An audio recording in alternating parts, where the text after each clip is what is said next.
네, 안녕하십니까. 이에파파입니다. 오늘은 맥북 세팅과 그리고 활용 방법에 대해서 알아보겠습니다. 우리가 세팅을 하기 위해선 시스템 환경 설정에 대해 알아야 합니다.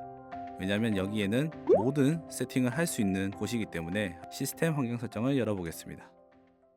그러면 첫 번째 덕에 대해서 배워보겠습니다. 덕을 클릭하시면 기본 덕의 크기를 줄였다가 커졌다가 할 수도 있고요. 그리고 실제로 마우스를 갖다 댔을 시 확대 또는 축소 기능들을 이렇게 할 수가 있습니다.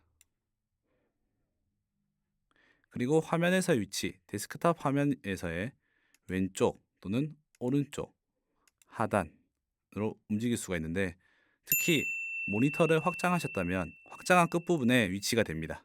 윈도우 최소 효과는 일반적으로 줄일 것이냐 아니면 요술램프 진위 효과를 줄 것이냐의 차이가 있고요. 도큐멘트를 열 때 탭 사용, 항상 또는 전체 화면일 때 이렇게 설정을 할 수가 있습니다. 그리고 각각의 글자에 맞게끔 세팅을 하시면 됩니다. 모하비 버전부터 생긴 기능인데, 덕에서 최근 사용한 응용 프로그램 보기입니다.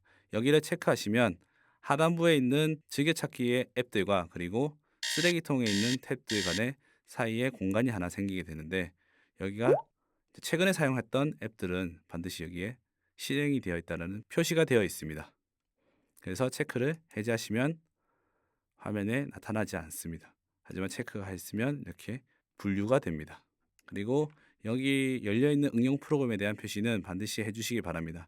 덕에서만 우리가 응용 프로그램이 실행이 되었다는 걸 알 수 있기 때문에 여기를 체크를 해주셔야 우리가 프로그램이 느려진다라는 이런 느낌이 들지 않을 수가 있습니다. 그리고 자동으로 덕을 가리기와 보기, 여기를 체크하시면 마우스를 하단으로 내릴 때마다 이렇게 덕이 생기게 됩니다. 평소에는 이렇게 안 보이게 되고요. 덕에 대한 기본 설정이었습니다. 다음은 미션 컨트롤입니다. 미션 컨트롤은 멀티태스킹 화면이라고 생각하시면 되는데, 미션 컨트롤은 프로그램이 다양하게 실행이 되고 있을 때 내가 원하는 프로그램을 즉각 전환을 시켜주는 기능입니다. 먼저 화면을 눌러보겠습니다. 미션 컨트롤. 미션 컨트롤은 설정이 여러 가지가 할 수 있습니다. 먼저 컨트롤 방향키 위에 거 누르셔도 똑같이 실행이 됩니다. 이렇게 화면을 전환해서 사용할 수가 있습니다.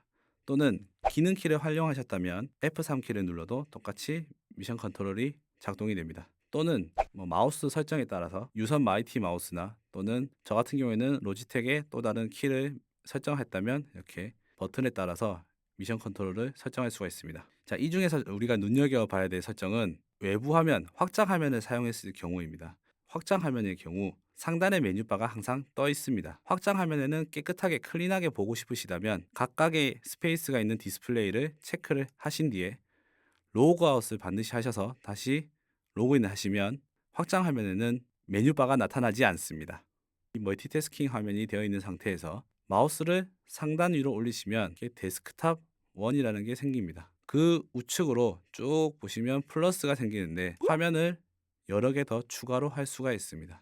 물론 이 화면이 확장 화면은 되지는 않지만 가상으로 화면을 생성하는 것입니다. 화면을 전환 시 트랙패드 내 손가락으로 설정하셨으면 내 손가락으로 움직이시면 이렇게 움직여집니다. 또는 컨트롤 방향키 좌우키를 움직여서 변경을 할 수가 있습니다.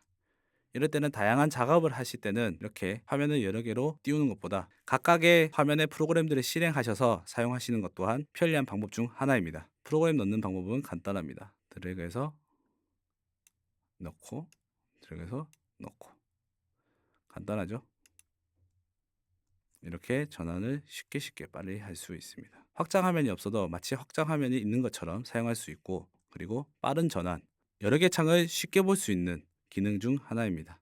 그러면 이번에는 지우기를 해보겠습니다. 자, 마우스를 위로 올려 있는 상태에서 옵션 키를 꾹 누르고 계시면 X를 누르시면 이렇게 화면이 사라집니다. 네, 이번에는 보안 및 개인정보 보호입니다. 먼저 일반부터 보겠습니다. 로그인 암호를 설정할 수 있고요. 그리고 자동 로그인을 활성화시키고 비활성화도 가능합니다.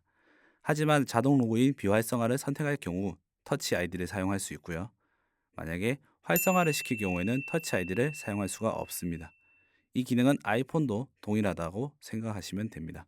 중요한 것 중에 하나가 바로 여기 부분인데 다음에서 다운로드한 앱 허용입니다. 일반적으로 앱스토어 또는 앱스토어 및 확인된 개발자라는 두 개의 항목이 있습니다. 앱스토어에 체크가 되어 있으면 앱스토어에 있는 어플만 다운받을 수 있고 앱스토어 및 확인된 개발자, 즉 말해서 애플에서 인정하는 개발자 또는 앱스토어에서만 어플을 설치할 수 있습니다. 하지만 그렇다면 그 외의 어플은 어떻게 설치하는 것인가 했을 때 한번 설치해 보겠습니다. 그러면 실행해 보겠습니다. 인터넷에서 다운로드된 앱입니다 라고 이렇게 되어 있습니다. 열기. 자, 이렇게 열어집니다. 자, 이 경우에는 프로그램 개발자가 애플에서 인정해 준다는 뜻이죠. 애플이 인정해 주지 않는 프로그램 같은 경우에는 아래쪽에 확인 및 열기라는 창이 뜨게 됩니다. 그래서 확인 및 열기를 누르시면 프로그램이 설치가 됩니다. 또는 설치를 하는 중에 설치가 안 되고 계속 그대로 멈춰 있다면 역시 보안 및 개인정보로 들어오셔서 일반에 가셔서 여기 밑에 확인 및 열기를 누르시면 똑같이 실행이 되고 설치도 됩니다. 이번에는 파일볼트입니다. 파일볼트 같은 경우에는 여러분의 디스크를, 즉 하드디스크를 보호하는 장치입니다. 계속적으로 암호화하는 장치인데 여러분이 디스크를 사용하면 사용할수록 계속 지속적으로 암호화를 시킵니다. 만약에 이 기능이 꺼짐으로 되어 있었다면 아마 처음 시작하셨을 때 이 기능을 켰을 가능성이 큽니다. 저는 이 기능을 사실은 비추드립니다. 물론 내 데이터가 중요하고 나의 개인정보가 중요한 부분이 있지만 이 기능은 계속적으로 암호화를 만드는 작업이기 때문에 제가 알기로는 한 약 20%가량 성능이 떨어지는 걸로 알고 있습니다. 20%면 굉장히 큰 차이거든요. 저는 이 기능을 웬만하면 끄는 것을 추천드리는 바입니다. 저는 이 기능을 단 한 번도 사용한 적이 없습니다. 그래서 이 기능을 많이 켜셨다면 끄는 데까지는 시간이 꽤 많은 소요가 됩니다. 다시 암호화되어 있는 건 다시 풀어야 되기 때문이죠. 그래서 지금 하시는 것보다 나중에 주무시기 전에 하신다든지 하면 아마 시간 절약이 되실 겁니다. 다음은 방화벽입니다.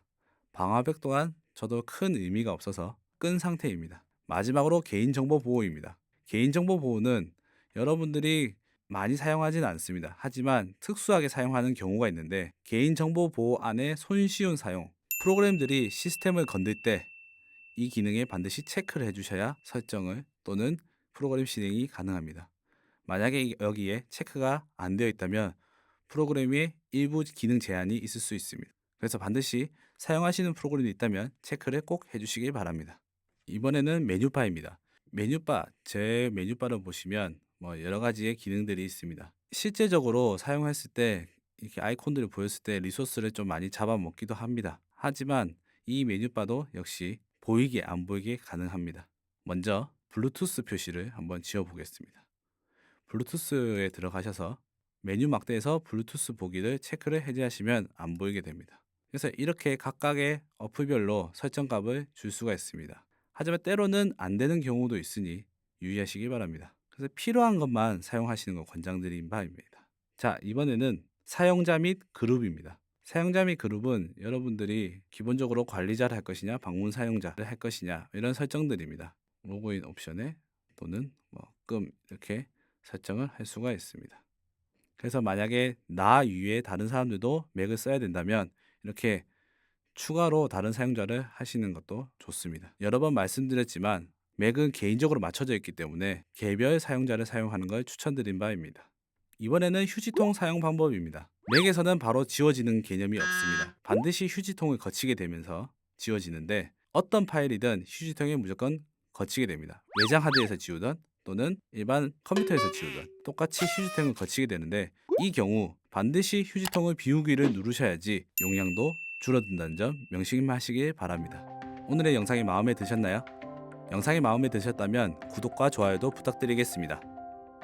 오늘의 영상은 여기까지입니다. 시청해주셔서 감사합니다.